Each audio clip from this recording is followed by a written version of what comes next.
Hello, my dear YouTube family, and welcome back to my YouTube channel. My name is Varun Bajpayee and I'm your mathematics mentor. और आज की इस video से हम continue करने जा रहे हैं अपना कॉम्पिटेंसी बेस्ड क्वेश्चन सीरीज का ये तीसरा वीडियो, जहां पे आज हम लोग डिस्कस करेंगे कुछ ऐसे इंपॉर्टेंट क्वेश्चंस जो आपके एग्जाम पॉइंट ऑफ व्यू से बहुत ही ज़्यादा इंपॉर्टेंट है। ठीक है, तो आज हम लोग अगेन चैप्टर 1 से रिलेटेड कुछ ऐसे इंपॉर्टेंट क्वेश्चन डिस्कस कर रहे हैं, राइट। और वो टॉपिक है हमारा एचसीएफ एंड एलसीएम से रिलेटेड वर्ड प्रॉब्लम्स, राइट।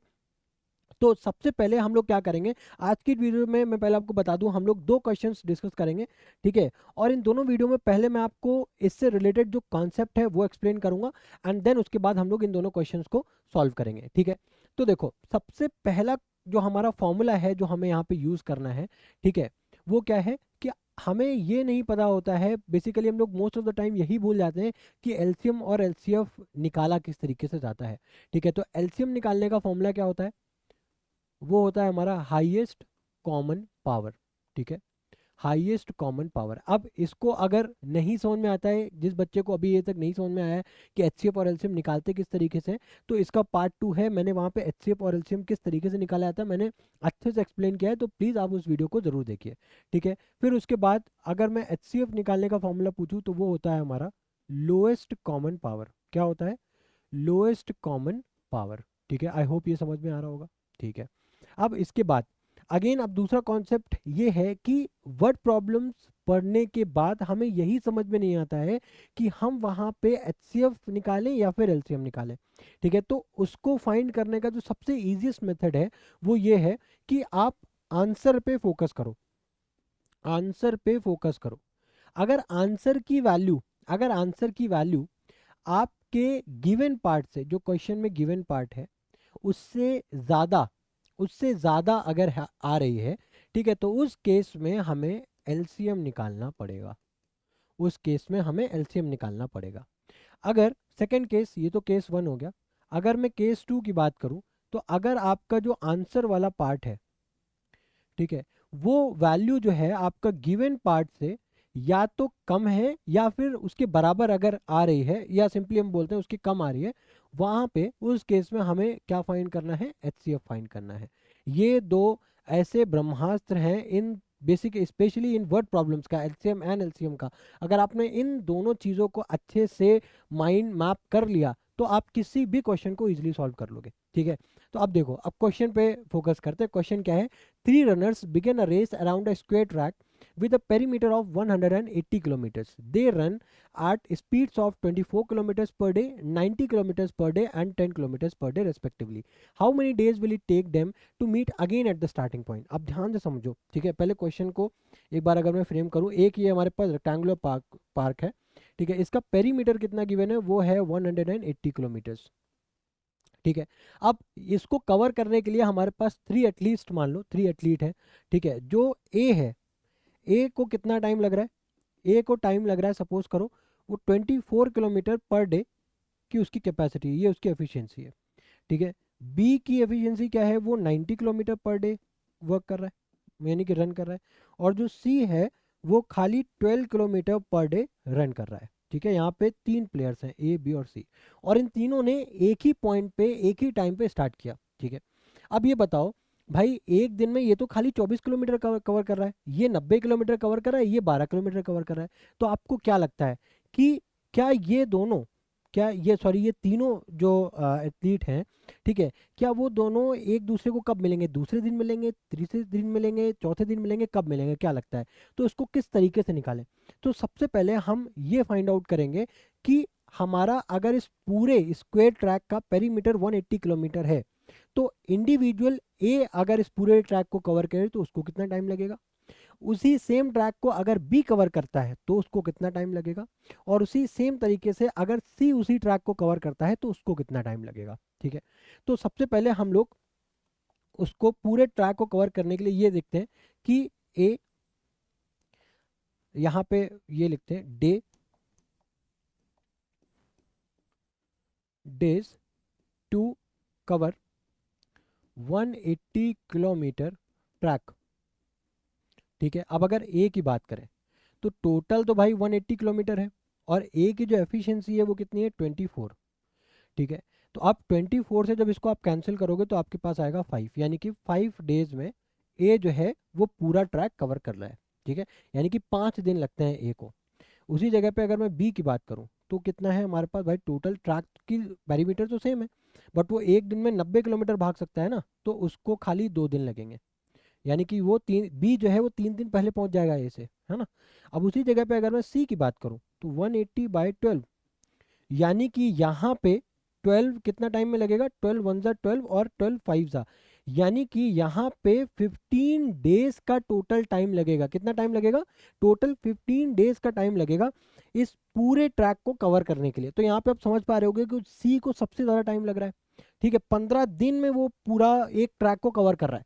तो अब आपको क्या लगता है कि एक दिन में 2 दिन में कवर हो जाएगा? नहीं हो पाएगा, क्योंकि देखो सी को खाली 15 दिन लग रहे हैं, यानी कि इतना तो कंफर्म है कि अगर ये तीनों मिलेंगे तो 15 दिन के बाद ही मिलेंगे, है ना। अब 15 दिन के बाद अगर मिल रहे हैं तो यहाँ पे ये 15 दिन, अब देखो अब यहाँ पे हमको इजीली ये चीज़ गेस हो सकती है, ठीक है, हम लोग अगर आइडिया लगाएं तो ये लगा सकते हैं कि भाई जो वैल्यू आएगी, जो आंसर की जो वैल्यू है, प्रेडिक्टेबल वैल्यू है, वो इन तीनों से बड़ी ही आएगी, वो इन तीनों से क्या होगी, बड़ी ही आएगी, है ना। ये बात आ रही समझ में, ठीक है। तो अब अगर आंसर की वैल्यू बड़ी आ रही है गिवन पार्ट से, तो उस केस में हमें क्या फाइंड करना होता है, उस केस में हमें क्या फाइंड करना होता है, एलसीएम फाइंड करना होता है। ये बात आ रही समझ में, उस केस में हमें एलसीएम फाइंड करना होता है, ठीक है।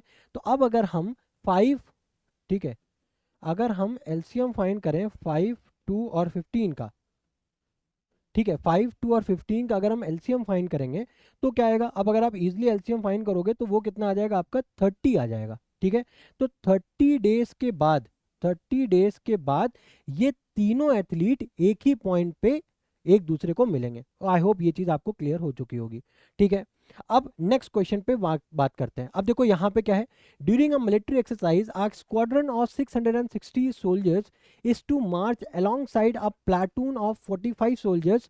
What will be the minimum number of columns such that soldiers belonging to same group are marching in the same column if the number of soldiers in each column are same? ठीक है, अब देखो यहाँ पे क्या है, during a military exercise, ठीक है, स्क्वाड्रन 660 सोल्जर्स का एक स्क्वाड्रन है, ठीक है। इसको मैं यहाँ पे एक ड्रॉ करता हूँ, सपोज करो 660 सोल्जर्स हैं, ठीक है, उनका एक स्क्वाड्रन है, अलॉन्ग साइड ऑफ 45 सोल्जर्स, वहाँ पे 45 सोल्जर्स और हैं, ठीक है। यहाँ पे कितने हैं, 660 सोल्जर्स हैं और यहाँ पे 45 सोल्जर्स हैं, ठीक है। तो what will be the minimum number of columns, यहाँ पे मिनिमम वर्ड का यूज कर दिया गया है।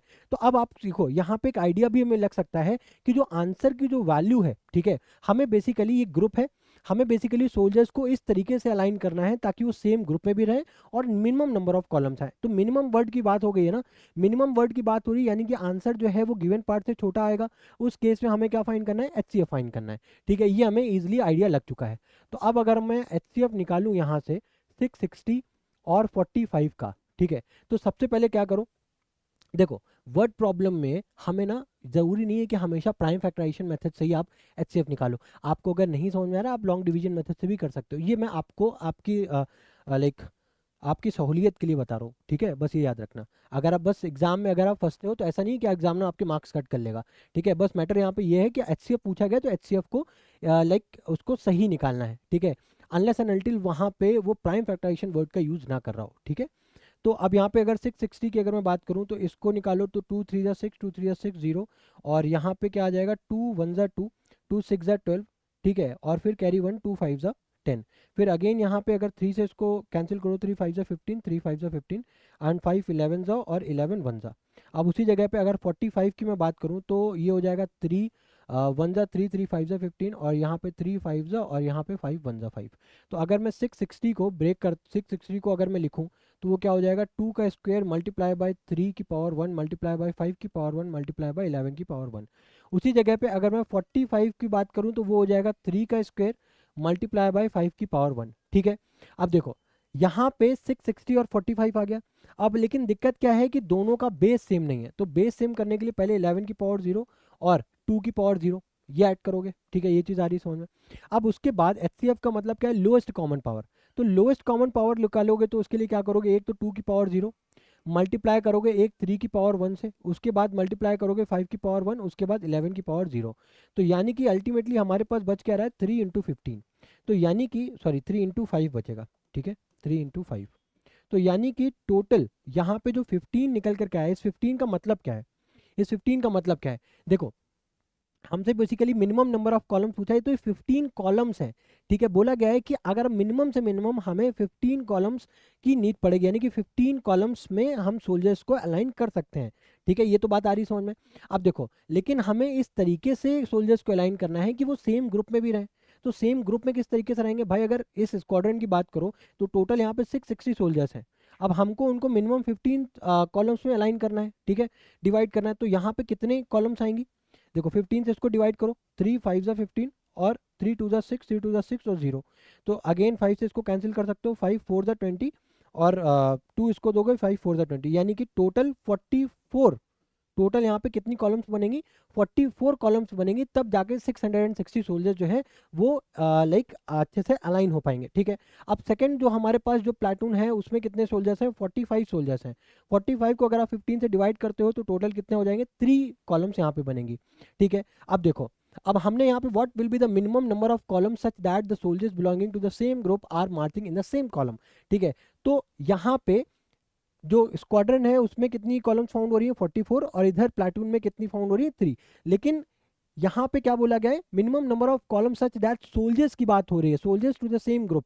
अब उन्होंने यहाँ पे ये स्पेसिफाई नहीं किया कि हमें स्क्वाड्रन की अलग बताओ, प्लाटून की अलग बताओ, तो हम इन दोनों को कंबाइन करेंगे। तो 44 प्लस ऑफ 3 कितना हो जाएगा? 47, यानी कि जो टोटल हमारे सोल्जर्स हैं, टोटल सोल्जर्स हैं, उन सारे सोल्जर्स को अगर सेम टाइम पे, अगर एक सेम टाइम पे क्या करना है, एक मिलिट्री एक्सरसाइज पे, एक पे अगर मिलिट्री एक्सरसाइज में पार्टिसिपेट करना है, तो उनको कितनी कॉलम्स में डिवाइड करना पड़ेगा? उनको कितनी मिनिमम नंबर ऑफ कॉलम्स में हम फॉर्म करेंगे? 47 होगा।